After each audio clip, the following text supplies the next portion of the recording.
It's way too free, as you saw early on when he almost lost control. But they're going to make a track bar adjustment at this next stop and hope to give Chase Elliott something better to work with. So Chase, after slipping while racing for third place back in the third lap of the race, falling back to sixth, running in fifth place now. And who else is behind him but Elliott? And if they get that 9 car tightened up a little bit, he could be a factor in this. He just needs a little bit of forward bike there. Track bar usually helps you at a place like Bristol. That's John West Townley just off the pit lane, coming back up to speed. Evan Harvick, Cale Conley. I guess now Cale knows he's there.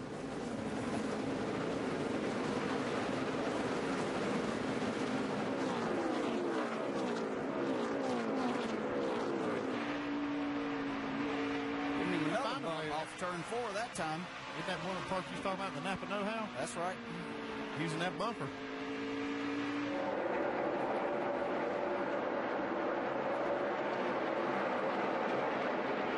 Who was it had the 3-tap rule? I think it was Teddy Christopher. The modified one. How does that work? Bump you once, let you know I'm there. Bump you a second time, let you know I'm in a hurry. Next one, you know what's happening. Apparently, Cale Conley wasn't impressed with who that was. He was able to hold on to that spot. Not his job to be impressed. It's his job to be impressive. And he has been so far. Kyle Larson just has seemed to have had a feel for this Bristol racetrack from the minute he came here. Yellow's out. That should be the competition caution. And it is. So second caution of the race. And this one now opens up the opportunity for people to be able to take fuel for the first time. I was looking at the lap times, too. They were holding up really well. After that restart, Kyle Busch ran within a tenth of a second of his fastest lap on those tires. They had like 45, almost 50 laps on them. Wouldn't be surprised to see a lot of 2 tires here when they start getting some fuel. You know what Harvey's going to do. Yes. Splash. Go. So pit road open when the field gets to the turn 2 pit lane entry.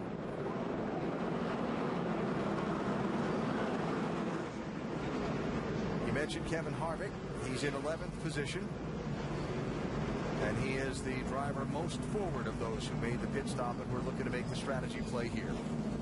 Here they come. Jamie? And a bunch of them coming down pit road now to make some adjustments. Brendan Gaughan, though, saying the longer they ran, the more neutral he got, so they're just going to put 4 tires on it, leave it alone. Regan Smith, left side tires is the call. Around a wedge, you see it right there, waiting on him. Get him back to full fuel, and he's down and away. Let's go over to the other side with Vince. Well, the first car we're going to see hit the pit box is the 3 of Ty Dillon. Says it started a little bit tight, but then it swung tick-free. It's going to be 4 tires, no other changes. Sunoco fuel for the Ty Dillon machine. Doc? Second place car, Kyle Larson. So the car started out really good. Started to get tight center late, so they're going to put 4 tires on. Get a full of Sunoco fuel, slide air pressure change. Bottoming of screen, leader Kyle Busch. 4 tires, full of Sunoco fuel. No changes whatsoever. The car is good. Down and away. Our Pennzoil race off pit road. A lot of strategy played there. Not just by Harvick and the guys that pitted under the earlier caution. Kyle Busch going to be pretty deep in traffic when this green flag waves in a moment. Bristol as the field doubles up for a restart after the competition caution. The second yellow of tonight's race. A race delayed a little over 50 minutes by rain. And guess what? There's more of it out there on the horizon, which makes the big strategy move some of these crew chiefs made even more complicated. Put 4 on and just come back out gas only, and some of them 2. But the kicker here is there's some weather in the distance, so I want her to be prepared to run long right here if we have to.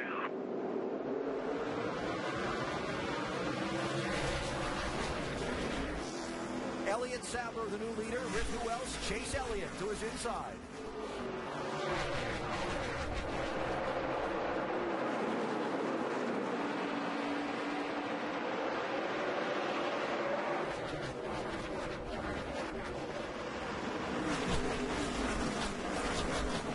Wow, what a run Chase Elliott got off of turn 2 there.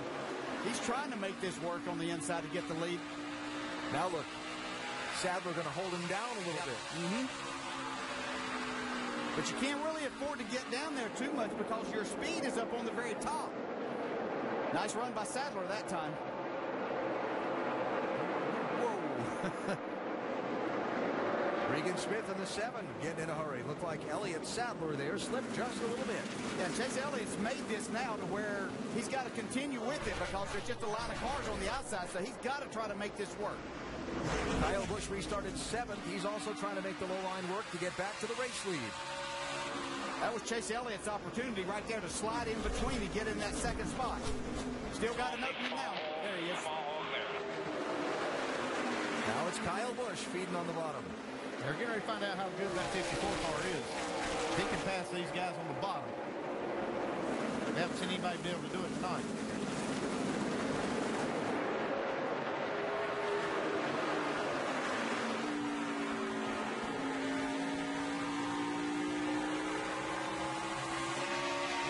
Better get back up in line. So Kyle Busch sliding up in 5th position. So a quick recap on the strategy there on the pit lane. Chase Elliott, Elliott Sadler, Brian Scott, Regan Smith all just changing 2 tires. The guy that was the race leader, Kyle Busch, along with Kyle Larson, took 4 tires, gave up a little track position, and then the guys that had stopped under the earlier yellow, like Kevin Harvick, Chris Buescher, Eric Jones, just taking a splash of fuel. Trying to see if they can hold a spot in line. Excuse me, I'm coming through. Is that the message Kyle Larson just sent? He's been making his way forward since this. When you're in this situation, that's what we used to see when you were on the bottom of the racetrack. So the only thing that's different is it's up at the top. If you hit the driver and you can't turn down under him, then you're going to find yourself losing momentum or him spinning right in front of you. So you have to be a little more calculating in that. You want to hit him, make him lose a little of that momentum, but you don't want him spinning right in front of you. That was about textbook right there. So Kyle Larson, who lost a few spots on the pit stop, not just because of the strategy, but had a slow pit stop, looked like on the 42. Larson back up now to 7th place.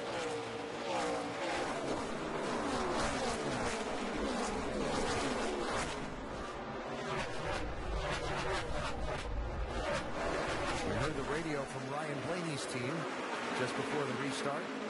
This looked like he struggled a little bit to find a place to get back in line also in that 22. Yeah, he made his way up to the inside of the 6 car of Trevor Bayne there and probably came within about 12, 18 inches of having him cleared. Couldn't quite make that, then couldn't make the pass and lost another spot to the 3 of Ty Dillon. 4th place here, Kevin Harvick 5, Kyle Busch 54. 2 of the Concrete Kings here at the Bristol. Kyle, the all-time leading winner in the Nationwide Series. See, there's not much difference between the cars that took 2 tires and the ones that took 4 tires. At this point in time, we'll see how this plays out if we should have a long green flag run. Are those 4 an advantage at that time, especially on a car as good and with a driver as good as Kyle Busch? 3 Ty Dillon, 6 Trevor Bayne. Home race for Bayne, Knoxville, Tennessee native. Yeah, desperately wants to have a good run here at this racetrack. Always fun to do well in front of family and friends.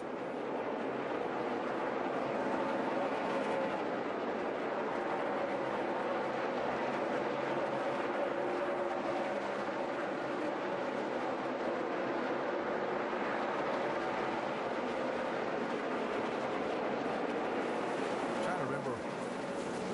Trouble, turn 2, car on the wall. Hermie Sadler, 19.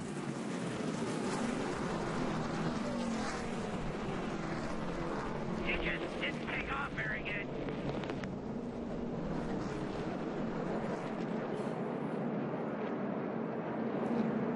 Terrible misfortune in qualifying earlier today to be going slow on the inside of the track, having finished the run when another car spun off turn 4 and literally caught up to and hit Sadler's car from behind. That in qualifying. Now this in the race for the former winner in this series. Just got up against the wall if they're in 1 and 2. And once you get into that wall, it's hard to get off of it. You think that you could just steer off of it, but there's no grip up there. Plus, you've got some of this rubber that comes off of the tire. It's a little bit of a hazard up there right against the wall. So you see it just continuing to suck him in there and create some damage. And every time you turn that wheel to the left and the back edge of that right front tire turns out, it bounces off the wall and snaps it back the other way anyway. So third caution of this race is out. Not quite a third of the way into it yet. You got most of these teams looking at that radar. They're going to try to get this thing to at least past halfway. Doesn't count till then.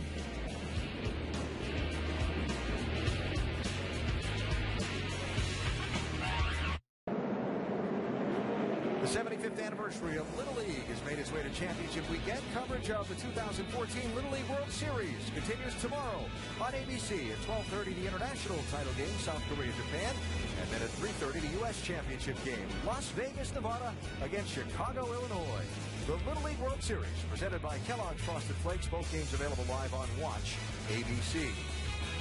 I am from Rhode Island, the coach from the Cumberland, Rhode Island team that got so much attention earlier in the week, getting a lot of attention back there as well as he has returned home for the way that he handled his troops. He should. What an inspiration he was, and those kids just battled right to the end for him. I just love watching that World Series. These young men and women are doing a great job of playing the game, and a lot of fun to watch.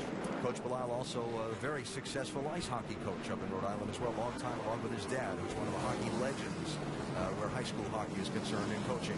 So doubled up for the restart, and it presents an interesting proposition because, again, Kyle Busch hung in that inside lane. This time Kevin Harvick and Kyle Larson draw the outside lane around him. Yeah, they got your favorite lineup. You got Elliott Sadler and Chase Elliott on the front, and Kyle Busch and Kyle Larson back there in row 3. Just for you, Alan. Thanks. But this is going to be exciting. Watch Chase Elliott try to make this run and get this lead, knowing that there is weather out there.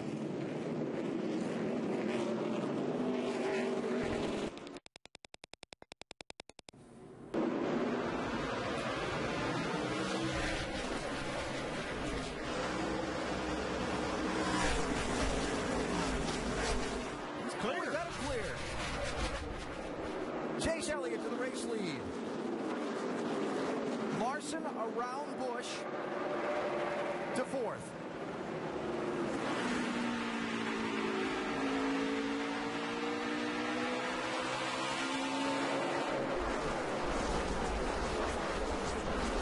These drivers up here now are going to be treating this more like we would be in the last 50 to 60 laps of the race, knowing that they need to get to halfway.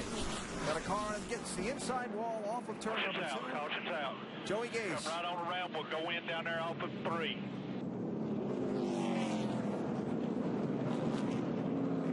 And I'm sure, like a lot of people, I'm already sitting here counting up who's going to be on the inside line and outside line of the restarts.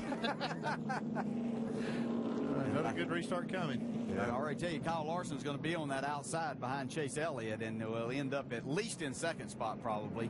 Elliott Sadler did not want to see that caution. Now he's going to be lined up on the inside of the front row. Chase Elliott could not have gotten a better start. He was exactly even with Elliott Sadler whenever they took off on the green. Gave him the chance he needed. So 4th caution of this still not quite a third of the way through race already out.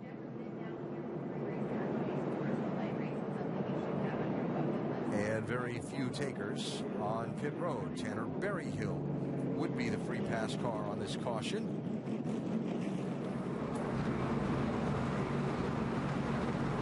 Talking about inside line, outside line, Regan Smith was lined up 3rd inside of row number 2 for the restart. Now he finds himself back in 6th position. Watch that 7 car. Yep, in the spot that every driver that I talked to about the restarts here said they did not want to be 3rd. They take any other spot, but not 3rd.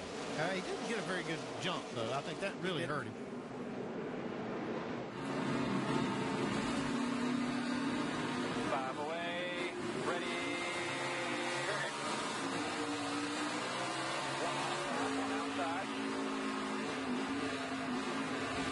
You try to anticipate that as much as you can, and he